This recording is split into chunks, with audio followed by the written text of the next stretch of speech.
कहा जाता है ताजमहल सिर्फ एक इमारत नहीं, एक मोहब्बत का जिंदा निशान है। पर इस सफ़ेद संगमरमर में जो कारीगरी छुपी है, वो उसे मोहब्बत से भी गहरी बनाती है। आज हम उसी कला के पास जा रहे हैं, जहाँ ताज की नक्काशी बनाई गई थी। वही हाथ, वही तरीके जो मुगल काल में इस्तेमाल किए जाते थे। क्या आप तैयार हैं एक ऐसे सफ़र में, जहाँ हम तजुर्बा करेंगे कल और आज के बीच की कला को। ये हैं हिमांशु बंसल की दुकान में काम करने वाले कारीगर, जो तीसरी या चौथी पीढ़ी है, जो अभी भी वही तकनीक, वही कला का उपयोग कर रही हैं। आइए मेरे साथ एक नए सफ़र में, जहां मैं दिखाऊंगा आपको कि कैसे ये कला आज भी जिंदा है।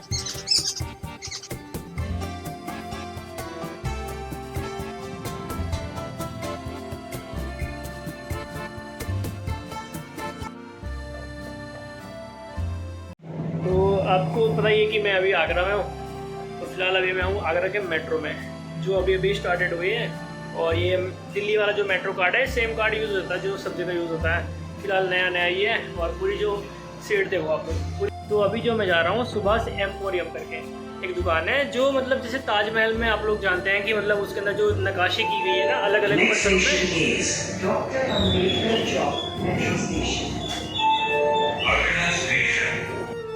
जो पत्थरों में नक्काशी की जाती है, वही चीज़ देखने जा रहा हूँ, वो कला। क्योंकि वो यहाँ की सबसे पुरानी दुकान है। ठीक है, चलते हैं वहाँ पे और देखेंगे क्या कुछ वहाँ पे होता है। ठीक है, तो आप लोग जो देख रहे हो ना सामने, जो नक्काशी की गई है ऐसे करके, ये तो फिलहाल पिक्चर है। तो वही चीज़ हम लोग देखने जा रहे हैं कि वो लोग कैसे बनाते हैं। ठीक है, ये पूरे ताजमहल में ऐसे ही बना हुआ है। और यहाँ पे देखो, ये खाली ये पेंटिंग है। सोचिए पेंटिंग कितनी अच्छी लग रही है, और जो नक्काशते हैं वो कैसा दिखता होगा और कितना टाइम लगता होगा, सब कुछ वहीं पे जाकर देखेंगे। ठीक है, तो अभी फ़िलहाल ये नया मेट्रो स्टेशन है। और मतलब काफ़ी कुछ सुना है मैंने उस कलाकारी में बारे में। जो ये कला है वो काफ़ी वर्षों पुरानी है, वो पीढ़ी दर पीढ़ी बदलते रहते हैं। और ये जो कला है किसी और को नहीं सिखाते। ठीक है, ताजमहल में देखा था जो नक्काशी की गई थी पत्थरों पे, डिज़ाइन वगैरह बनाई थी। तो ये कुछ शॉप है और यहाँ पे मतलब वैसे ही कुछ बनाया जाता है, छोटे छोटे पत्थरों में, ऐसे छोटे छोटे स्टोनों में। दिखा दूँ आपको। तो फिर मैं वहीं से आ गया था अंदर, और ये कुछ शॉप है अंदर का नज़ारा। और यहाँ पे भी स्टार्ट हुआ है, बना रहे हैं काफ़ी देर से। तो ये हैं कैलाश दुबे, जो आज हमको सारा कुछ प्रोसेस दिखाएंगे। कैसे होता है सब कुछ। देखिए, आगरा की सबसे पुरानी दुकान है। 1962 में सबसे पहले यही दुकान खुली थी, जिस काम को इसने स्टार्ट किया। और सबसे पहले ये आगरा का बहुत पुराना काम है। जैसे मैं आपको बता रहा हूँ, तो सबसे पहले ये हाथ से डिज़ाइंस बना लेते हैं। जो भी डिज़ाइंस इन्हें बनाने होते हैं, बहुत तरीके के डिज़ाइंस होते हैं, करीब 25 से 26 पैटर्न होते हैं इन लोगों के पास। और फिर उसके बाद इसमें जो स्टोन्स यूज़ किए जाते हैं, वो सारे स्टोन्स इस तरह के होते हैं। मतलब ये सारे जो स्टोन है यूज़ करे जाते हैं उसके अंदर भरने के लिए।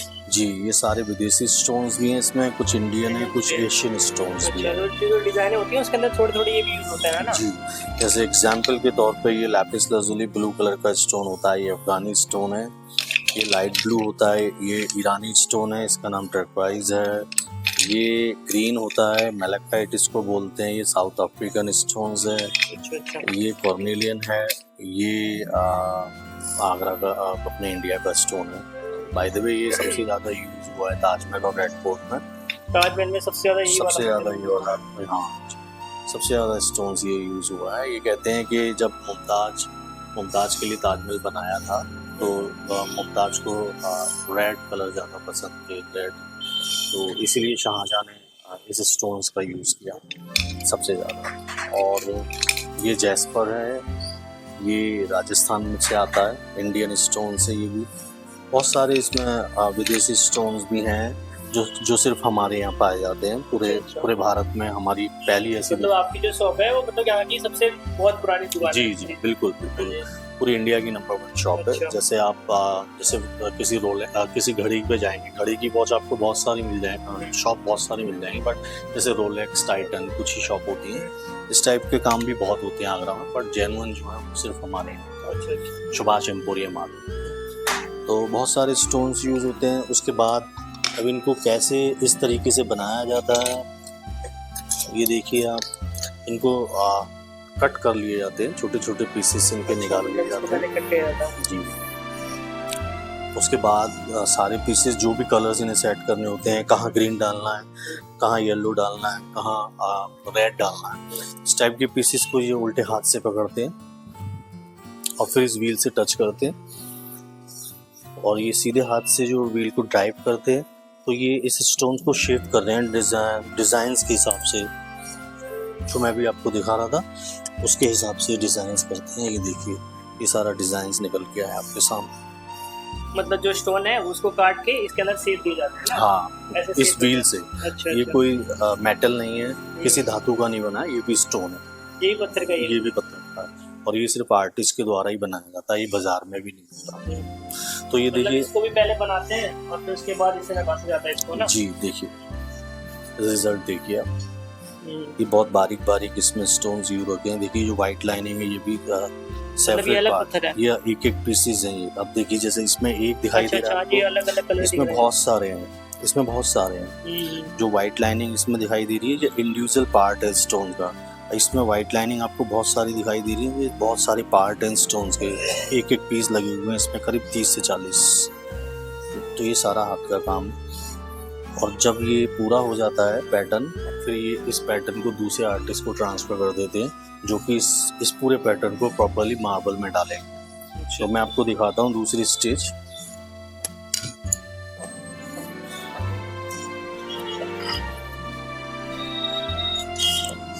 देखिए, फिर ये मार्बल का पीस लेते हैं और मार्बल के पीस को इस पे कलर्स लगा लेते हैं, ताकि कोई भी आउटलाइन बनाए तो आसानी से देखे। क्योंकि मार्बल हमेशा वाइट होता है, वैसे कलर चला जाता है, क्योंकि इंडिया का सबसे अच्छा मार्बल होता है, पूरे वर्ल्ड में सबसे अच्छा मार्बल पाया जाता है इंडिया में, जो ताजमहल में लगता है। तो देखिए, अब ये जो मैं आपको दिखा रहा था वो वाली स्टेज, वो यहाँ पे आप देख सकते हैं। तो अभी मैंने आपको बताया कि स्टोन्स कैसे तैयार होते हैं। अब इस स्टोन्स को मार्बल में कैसे डाला जाएगा, अब हम उस स्टेज पे आते हैं। तो उस स्टोन्स को जो मैं आपको दिखा रहा था, वो वाले स्टोन जो हाथ से शेप किए गए हैं, उसको लाइट, तो यहाँ से दूसरी स्टेज स्टार्ट होती है। जो मैं आपको दिखा रहा था, स्टोन्स बनाए हैं इन्होंने हाथ से, वो इसको लाइट ब्लू के साथ मार्बल के ऊपर चिपका लेते हैं टेम्परेली, और फिर इसका सारा डिजाइन जो है हाथ से, हाँ आउटलाइन इसकी बनाते हैं। सारे पीसेस को हाथ से करते हैं, इसकी आउटलाइन बनाते हैं। ये देखिए इस तरीके से, ये बहुत शार्प होती है। तो ये देखिए, ये आउटलाइन बन गई ये सारे पीसेस की। ये सारे पीसेस फिर हटा दिए जाते हैं, ठीक है। उसके बाद इस मार्बल को इस ग्रुप को कट किया जाता है, ग्रुप बनाया जाता है, और इसमें चेक किया जाता है कि फिर इसमें फिट बैठ रहा है या नहीं। ये देखिए आप, मतलब ऐसे वापस से डिजाइन काट के फिर यहाँ पे छाप के वापस से खोल जाता है कंप्लीट, है ना? हाँ देखिए, जब आर्टिस्ट को लगता है कि सारे पीसेस उनके हिसाब से परफेक्ट हो गए हैं, दोबारा से इन पीसेस को इन ग्रुप में फिक्स किया जाता है परमानेंट ग्लू से। ये देखिए, ये परमानेंट ग्लू से फिक्स करने के बाद इसे 1 से 2 घंटे के लिए सुखाया जाता है। जब ये सूख जाता है तो उस पर ग्राइंडिंग की जाती है हाथ से, तो फिर ये ऐसे निकल के आता है। देखिए जैसे आपको लगेगा पेंटिंग है, बट ये सारा हाथ का काम। वही सोचो मैं, क्योंकि आगरा में देखा था मैं, सेम टू सेम ऐसा ही था, हर जगह ऐसे, है ना? ऐसे ही बनाया गया था उसको भी, है ना? हाँ, सारा काम उस समय ऐसे हुआ।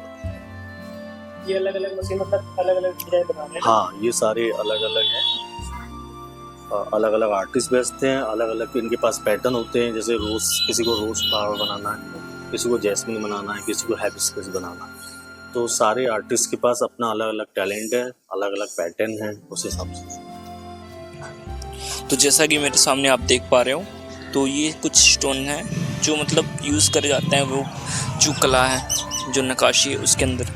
तो ये बहुत सारे पत्थर हैं, कुछ ये बाहरी पत्थर हैं और कुछ इंडियंस पत्थर हैं, और ये पत्थर जो होते हैं काफ़ी महंगे भी होते हैं। तो मेरे सामने कुछ औजार हैं जो ये नक्काशी में यूज़ किया जाता है। तो हर एक आदमी का मतलब ये नहीं है कि मतलब हर कोई आदमी यूज़ कर सकता है इन औजारों को। ये पीढ़ी दर पीढ़ी यूज़ करता है, मतलब जो परदादा होते हैं वो अपने पोते को सिखाते हैं, ऐसे करके पीढ़ी दर पीढ़ी काम करते हैं, और ये औजार वही लोग यूज़ कर पाते हैं, क्योंकि तो जैसा कि मैंने बताया कि ये काफ़ी पुरानी शॉप है, तो ये शॉप का जो उल्लेख है वो काफ़ी फॉरेन बुक्स में भी इस्तेमाल किया गया है।